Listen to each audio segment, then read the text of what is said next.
With the news we covered this past week about how it is all but confirmed that The Division 3 is not currently in the works at Ubisoft, I've seen a great deal of frustration, anger, confusion, and more, people saying it's a stupid move on Ubi's part to not prioritize it, criticizing Massive's current other projects and decisions. I understand people's passion towards the subject fully, but I think there's a lot of things being overlooked and simply misunderstood with Ubisoft and Massive's landscape right now, and there's some very key information that's come out lately that I think highlights just how much The Division's influence is truly growing, and how the long-term future of this franchise might be greater than anybody is thinking. Hey everyone, RogueGold here. It's been a while since we've done a true meaty deep dive discussion video, and so today I want to sit down and discuss everything Division, Ubisoft, and where things are headed, because there's been a lot said and unsaid lately, and I want to try and clear the air a bit with some of the recent debates people have been having, so not too much else to intro here, let's just dive in. As I just mentioned earlier this week, I did a video covering the new report claiming that with insider corroboration, The Division 3 is not actively in development at Ubisoft. I'll leave a link for that in the top corner if you're interested in checking that out. Now, as I say in that video, I had been under the impression for a long time that that was the case. I know some of you had been as well. It was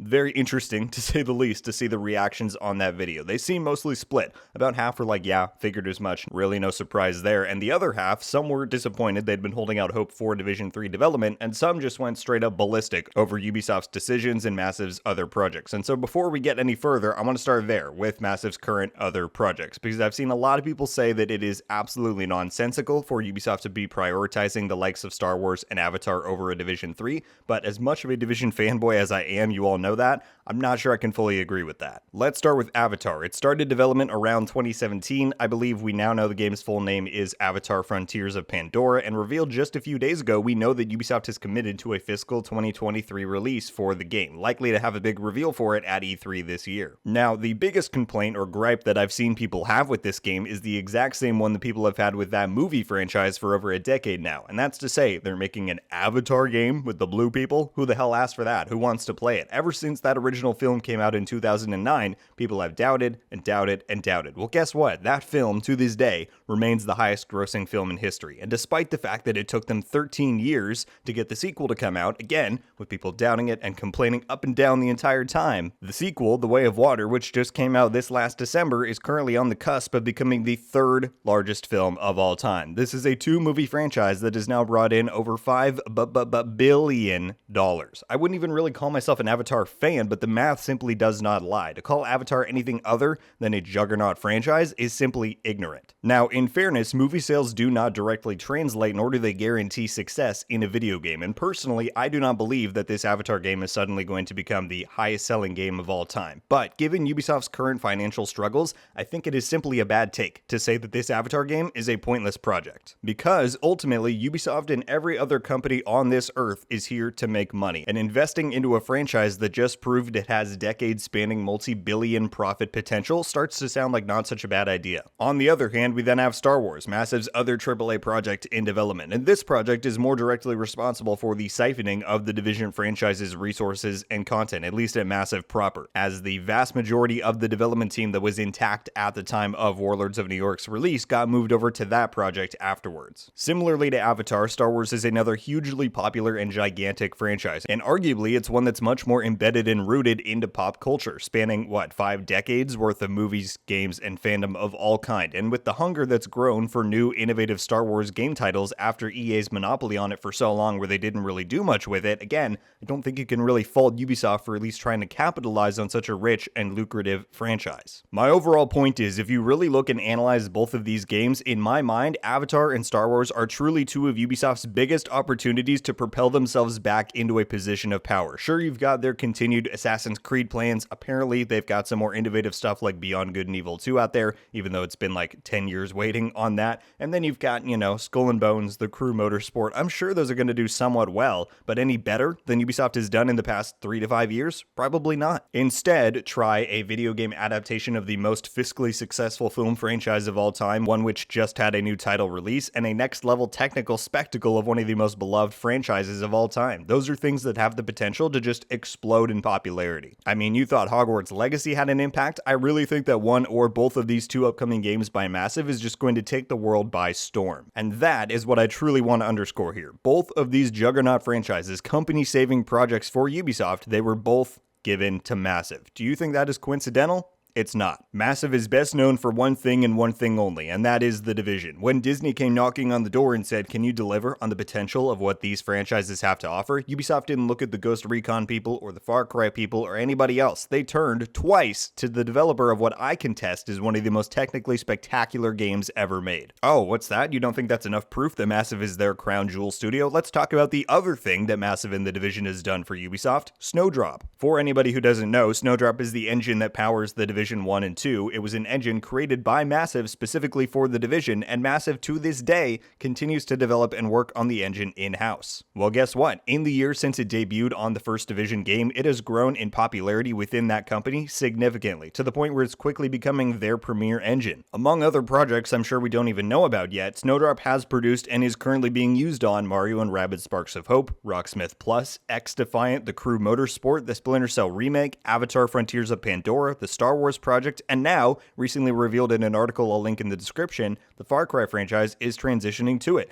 being used on the 7th installment on the mainline series, as well as a standalone multiplayer game they're working on. I mean, that is a wide and clearly growing catalog, and once again, who created this new standard Ubisoft engine, who still controls and develops it to this day? Massive Entertainment. The bottom line point to take away here, I hope I didn't lose some of you all along the way, but it is important to elaborate on all of this, is that Massive has swiftly and decisively scooped up a lot of power and now has major leverage within Ubisoft. I don't think it's an understatement at all to say that they're now Ubisoft's most pivotal studio, again, working on potentially the company's two most important games in terms of reclaiming their financials and reputation, and the creator and ongoing developer of the company's growingly popular and arguably most technologically capable game engine. And this is where I really want to start looping this all back around to that Division 3 conversation. We hear that it's not currently in the works, and understandably, the initial reaction to that is sadness and frustration. We all want a Division 3. We want it now. And if there's anybody who understands the sheer potential of what that game could bring to the industry, it's Massive. Those developers adore the IP. They've said it publicly on numerous occasions how they'd have new ideas to implement for the franchise and what next-gen tech could do for it. Yet, at the moment, again, this is coming from a diehard Division fan, I think it makes more financial sense, given their situation, for Ubisoft to prioritize these new IPs like Avatar and Star Wars. Ubisoft doesn't need another Far Cry 6, another Assassin's Creed Valhalla, even another Division 2. As much as we all love it, it wasn't an absolute sales juggernaut. They need an Elden Ring, a God of War, a Hogwarts Legacy, and while it sucks for us Division fans, Ubisoft knows that the studio with the best chance of delivering them that is Massive, again, evident by the fact that they were given both Avatar and Star Wars. So while it might not seem the case at first glance, the Division is truly what has paved the way for the company to be where it's at now, where they're integrating its engine company-wide on many of their major franchises, where they've given its developer two massively, no pun intended, pivotal titles that would not have happened were it not for the Division's successes and accomplishments. And that's where we get to the current state of the Division franchise. What's ironic is that while the Division has indirectly grown so influential within the company, the IP itself isn't what's being focused on to propel them forward. However, I think the groundwork is being laid for that to happen down the line. We've all wondered for a long time what the reason truly was for Ubisoft to make the decision to go back and restart the Division 2's production after its intended shutdown at the end of Season 4. At the point at which they had already shipped the entire team off to Star Wars, why go through the trouble and spend the money to put a whole new team together when they'd have to eat the cost for a year in order to let them make new content? New content that, in the scope of the entire company, probably wasn't going to bring in that much revenue. Many of us, myself included, thought it was probably because they saw how well Warlords did and they knew the potential for another DLC. Well, at this point, it doesn't really seem like there's plans for another DLC on the horizon. So what was the reason?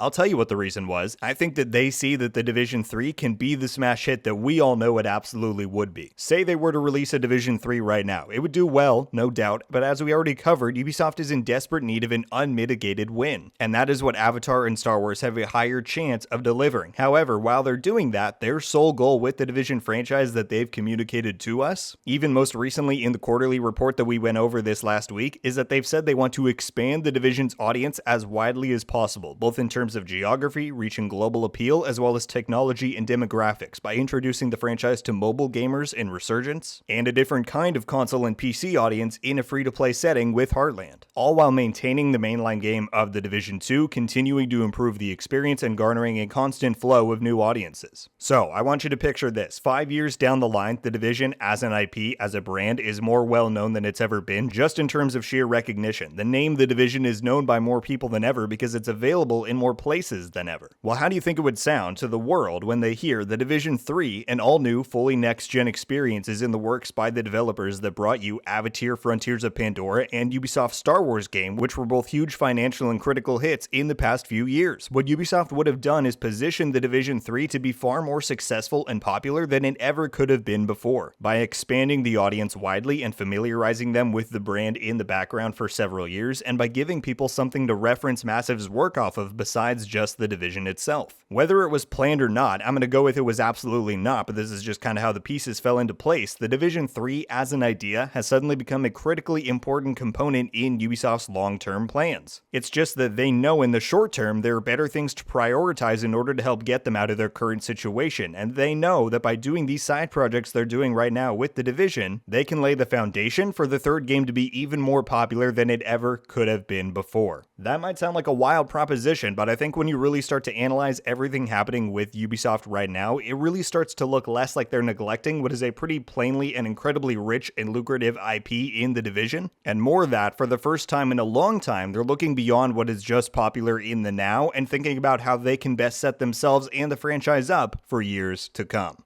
Thank you all so much for watching. Leave a like if you enjoyed this video, and be sure to subscribe with notifications on so you can be updated every time I upload. Let me know your thoughts on any and everything we went over in this video. This was truly so fun for me to write out and make. I've missed doing these types of discussion videos. So truly, if you have any thoughts on The Division 3 or Ubisoft's current projects and prospects, I would love to hear them in the comments down below. As always, I will read each and every single one. Looking forward to Season 11. We got a lot of great stuff coming up that I'm excited to cover. So as always, be sure to stay tuned right here on the channel for all of the latest Division news and updates. And that is going to do it for me today, everybody. Once again, thank you all so much for watching. I hope you have a wonderful day, and until the next one, guys, RogueGold out.